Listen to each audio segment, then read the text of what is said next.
Jimmy Barnes is with us this morning. Hey, how are you all? Thank you for coming in, Yeah. Jimmy. It's an Right, absolute early pleasure. here? Yes. It's early. It certainly Nah, is. this is good. And What it's time did early. you guys start? We start at 6. Oh, well, that's early. That is early. And to get up This and is about. easy. Yeah, this is This the good is bit of the day. Obviously, you were at Michael Gudinski's memorial last night. Yeah, absolutely. Performing. And beautiful. I love the kilt, by the way. Oh, yeah. Well, I thought I'd make it formal, you know. For It was Michael. lovely. Yeah. Really nice touch. Yeah. And, I'm a Scotsman, so I got to do it. and for you, it's more than losing a friend. It feels as though you've lost a member of the family. Oh, absolutely. And Michael, I've known Michael for 50 years, worked together for 40, and we've been through hell and high water. You know, literally, we were talking before about how many people, Julia, the girl from Mushroom, was saying how many people Michael's got out of the hole, you know? Mm. I was saying he's got me into a couple. But then helped you out. They got me back out. Yeah. No, but Michael and I have been through everything. We really sort of seen the highs and lows, and I've had a great career, and I'd have to just say how it wouldn't happen without Michael there. You know, Yeah. he was just a driving force. You know, he was incredible energy. Was he Cold Chisel with you as well? We did an album with Cold Chisel. No, but the thing was, Michael could have signed Cold Chisel in about 1975. I think we went to him. And he said, nah, they're not going to work. And I forget who. I think he signed. Who did he sign? Some other band instead. And then and I was his mate then. And I said, what are you doing? You know. And I've kept rubbing it in. And eventually we did an album together with Michael. But the minute I left Cold Chisel in December 1983, Michael was actually up at my place and staying at my place in November '83. He was saying, and it wasn't hustling for a deal. He was saying, you've got to be really careful how you tread now. He was like one of those guys who was there to give me the advice. And he said, and if you'd like to, you can say it to me. But he was more than that. He was just there saying, you've got a good launch pad here. It could go really downhill badly if you don't do this. And him and I just made a plan then. Then it's lasted for 40 years. So, incredible fella. One of my dear mates. Can you remember the first time you met him? I think the first time I seen him, I know that was at Sunbury. I ran away from home when I was 14, 15, something like that, 13. To go to Sunbury, stowed away in the back of my sister's boyfriend's station wagon, and I just sort of like lay on the back of the luggage the whole way. And I remember driving across from Adelaide, and they were all smoking pot and all, and I was still sort of young then.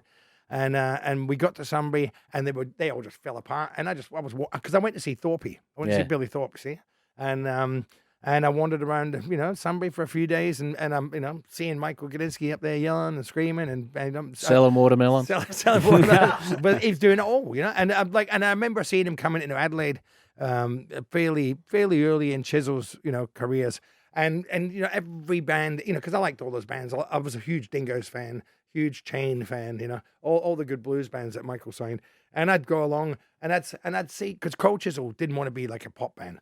We wanted to be like a serious album band. We wanted to have, Led Zeppelin. We said they didn't release singles. Of course they did. Of course they did. But we wanted someone like Michael behind us, and eventually, when Chisel broke up, that was the only person I was going to go with. I'd watch Michael sort of nurture bands like Hunters and Collectors and things like that. Bands that really, they were great live band, but they wouldn't have got signed by one of the big labels in those days because they took a while to find their feet, and Michael just kept putting money into them and saying, their first record was so dark and non-commercial, and all the big labels would have gone, nah, you're out, sort of dropped them after a year. Yep. Michael stuck with them and just and turned people onto this great Melbourne music, and they became one of the big bands in the country. So I wanted a label like that was going to nurture the career and help you get and let you do the things you want to do as opposed to what the labels dictate. What a wonderful man. Let's come back, talk more about Michael and talk about the new single as well. Sure, why not? Jimmy Barnes with us this morning. Jimmy, last night you unveiled your new song, Flesh and Blood, which is also part of the Flesh and Blood album which is coming out in July. Yeah, that's right. Walk Which us originally, through it. can I tell you, Yes. it was sort of going to be a follow-up to Flesh and Wood that we did in '91. And I thought it was going to be an acoustic record because I wrote all these songs with an acoustic guitar. And of course, by the time I got to the studio with Kevin Shirley, my mate, it ended up being the loudest and most raucous acoustic record in the world. Yeah. And we sent it to mastering to Bob Ludwig, who's the guy who's the best mastering engineer in the world, who they make the record sound good. And we told him to make it louder than anybody else's record. I said, I want it louder than AC/DC. Yeah. So no, but it's a good sort of record. I really enjoyed it. It's really personal songs. The family's involved. All the family. That's hence the name. They're all on the record in some form or other. Diesel wrote songs for me. My son wrote songs. My girls sing on it. I do a duet with my wife Jane on there. Lovely. It's beautiful. So there's duets with a whole bunch of the kids on there. And it's just a very personal record. And I think quite a fitting record to be putting out, in light of our loss of Michael, because, Michael and I played this record to Michael just before he died.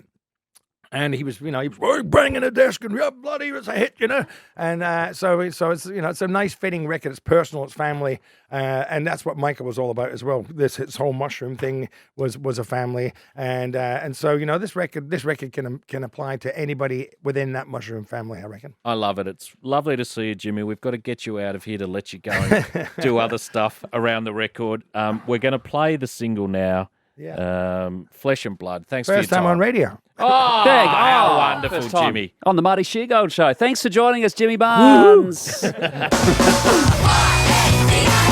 Marty Sheargold Show. Triple M.